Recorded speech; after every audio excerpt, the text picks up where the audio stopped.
Kaya nakapagpalit sila ng equivalent to $2 million. Pero ang press conference, $2 million. samot-samot mga reaksyon. Correct. Sa timing ng ICC confirmation of charges, at timing din yung 40th anniversary ng EDSA. Mukhang merong political color. Naglabas ng pahayag ang Philippine Navy.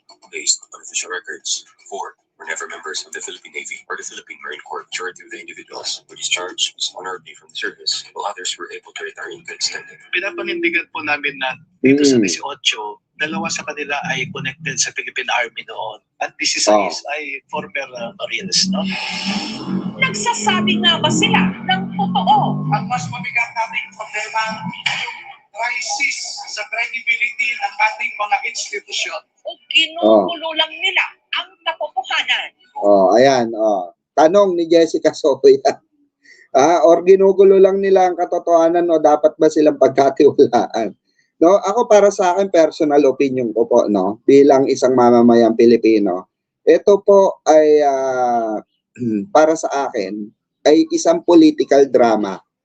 Dahil po nataon nga sa EDSA, anniversary ng EDSA, nataon po na nag-start yung proceeding ng ng kaso labang kay Digongyo sa Dahig. Ito po ay patunay na naglabas sila or sinabay nila itong drama na ito upang matabunan po at wala pong manood at tumangkilik ng hearing na ginaganap ngayon sa ICC, no? Pero hindi po tanga kasi tayong mga tao eh. Hindi po tayo kagaya ng mga ibang didilis na tanga. Meron naman mga didilis na matalino eh, na nakukuha nila yung punto or pinupunto ng mga politiko na malinis magtrabaho, 'di ba? Hindi naman natin masisisi ang mga ibang didilis kung bobo sila kasi ganun na sila pinanganak siguro, 'di ba? Bobo na sila at hindi nila maintindihan yung mga simpleng arithmetic na kagaya nito na mga propaganda, mga political drama na alam naman natin na which is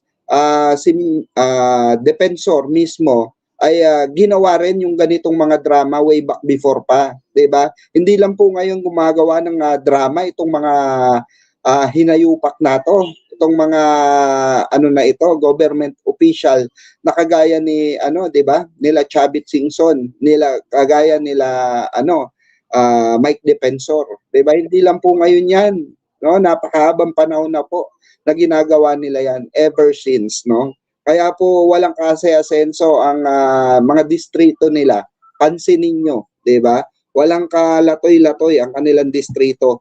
Puro reklamo ang nakukuha natin, 'di ba? Ingnan ulit natin.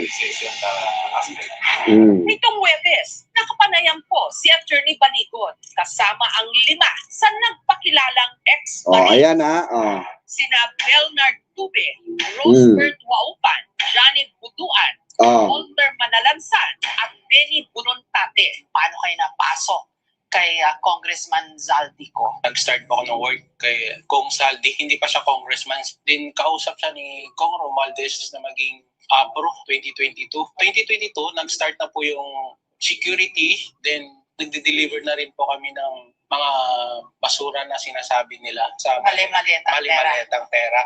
Isa sa mabigat na pahayag. Doon pa lang sablay na yung hindi pa raw congressman. Si Zaldico na daw siya. Tapos biglang talon siya ng 2022. 'Di ba? So wala kaagad concrete of wala agad konkreto yung binitawang statement from the very start, 'di ba? Kasi pagka ikaw nagkwento ka, nagsalaysay ka, paano ka napunta within 2022, dapat naka-detail yan, naka-detalye yan. Hindi yung ipupukol mo agad sa 2022, sabi mo hindi pa congressman o hindi pa kongresista, naandyan ka na kay Zaldico, di ba? Doon pa lang sablay na mga kababayan, di ba? Ni Belnar sa kanilang affidavit. Paano natin pagkakatiwalaan ito? Na mag-deliver ng mali-mali pera kay Pangulong Bongbong Marcos Jr. Magkano yung dinala niya? 3 maleta, ma'am. na magkano ang laman? Hindi ko mas-specific yung kung magkano kasi medyo mabigat yung isang maleta, large po yun.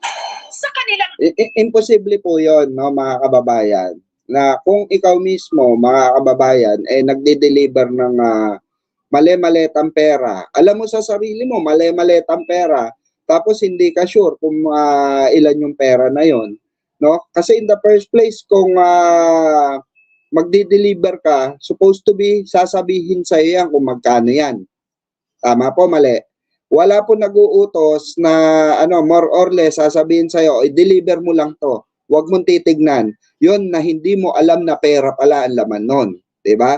Pwede mong sabihin na hindi ko po alam kung magkano kasi hindi ko naman po alam na pera pala ang laman niyan. Parang ganito 'yon, mga kababayan.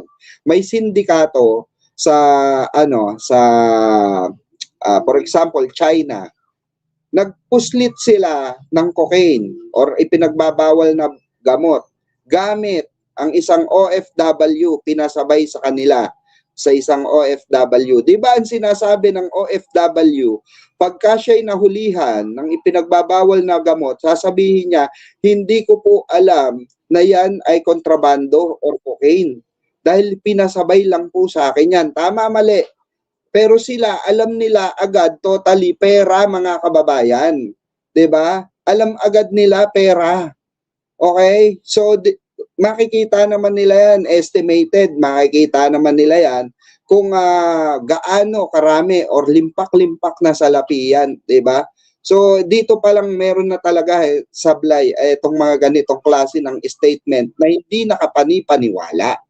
Kaya nababato sila ng samut-saring tukso ngayon, no, ng ating mga kababayan na sila ay mga trolls or bayaran, binayaran para magpagamit, no, laban kay Pangulong Bongbong Marcos kasi very selected person po ang kanilang inaakusahan or dinadawit sa issue na ito. 'Di ba? Dahil alam naman natin na mainit yung kaso ni Zaldico ngayon, mga kababayan, 'di ba?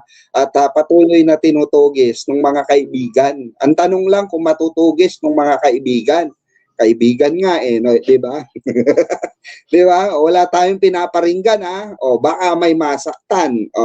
Hindi po namin kayo pinariringgan dito sa Bengador, no? Facts check lang po tayo kasi napapansin namin, no? Alam mo naman kung nasaan.